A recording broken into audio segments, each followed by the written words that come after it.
बिस्मिल्लाहिर्रहमानिर्रहीम। अस्सलाम वालेकुम। कैसे हैं आप सब लोग?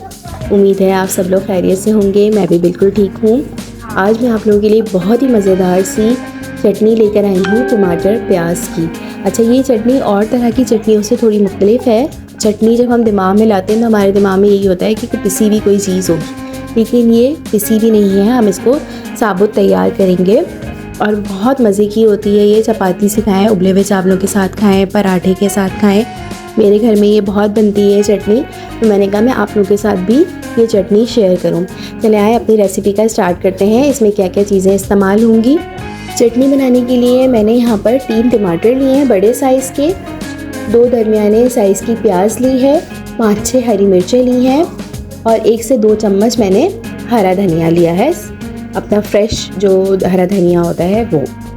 अच्छा, इन सबको बारीक बारीक काट लीजिए, चॉप कर लीजिए। एक पैन लीजिए, उसमें मैंने 4 से 5 टेबल स्पून ऑयल डाला है।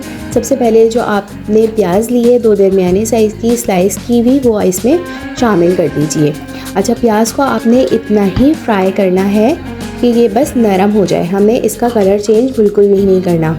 अच्छा, मेरे वो व्यूअर्स जो मेरे चैनल पे अभी नए आए हैं, मेरे चैनल को सब्सक्राइब कर दीजिए और वीडियो को भी ज़रूर लाइक कीजिए और बेल आइकन पे भी ज़रूर क्लिक कीजिए ताकि जो भी नई आने वाली वीडियोस हैं वो आपको बर वक्त मिल सकें। और मेरी सारी वीडियोस तकरीबन इसी तरह की हैं, बहुत सिंपल रेसिपीज़ हैं, झटपट बनने वाली रेसिपीज़ हैं। ज़रूर विज़िट कीजिएगा और मेरे चैनल को ज़रूर विज़िट करके सब्सक्राइब भी कीजिए।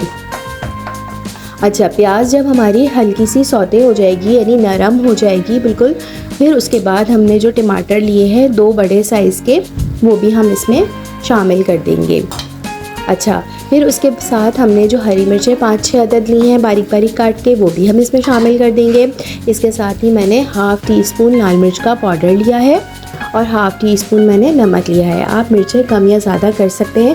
वैसे ये जो चटनी है, टमाटरों की खटास और स्पाइस, इसका फ्लेवर बहुत अच्छा लगता है इस चटनी के साथ, तो आप स्पाइसेस बढ़ा भी देंगे तो वो टमाटर की जो खटास है वो बैलेंस कर देगी।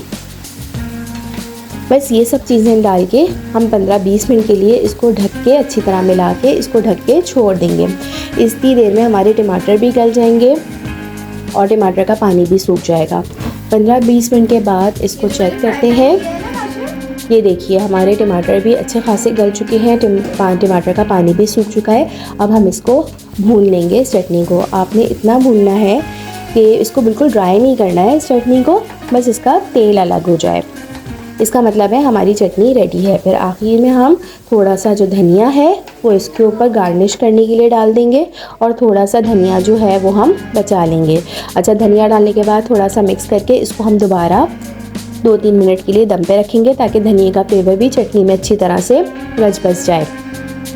आप देख सकते हैं हमारी चटनी कितनी ज़बरदस्ती तैयार है और ये बहुत मज़े की लगती है। आप नाश्ते में रखें चटनी बना के, बहुत मज़े की सिंपल तरीक़ों से, कुछ भी इसमें नहीं करना पड़ता, ना कोई चीज़ पीसनी पड़ती है, कुछ भी नहीं। बहुत मज़े की ये चटनी बनती है। आप एक बार ज़रूर ट्राई कीजिए और मुझे कमेंट बॉक्स में ज़रूर बताइएगा आप लोगों ने चटनी ट्राई की है और कैसी बनी है। अपनी राय का ज़रूर इज़हार किया करें कमेंट बॉक्स में। चैनल को ज़रूर याद से सब्सक्राइब कर दीजिए। उम्मीद है आप लोगों को मेरी ये रेसिपी बहुत अच्छी लगी होगी। मिलते हैं न्यू रेसिपी के साथ न्यू वीडियो में। अपना बहुत ख्याल रखिएगा, मुझे भी अपनी दुआओं में ज़रूर याद रखिएगा। अल्लाह हाफ़िज़।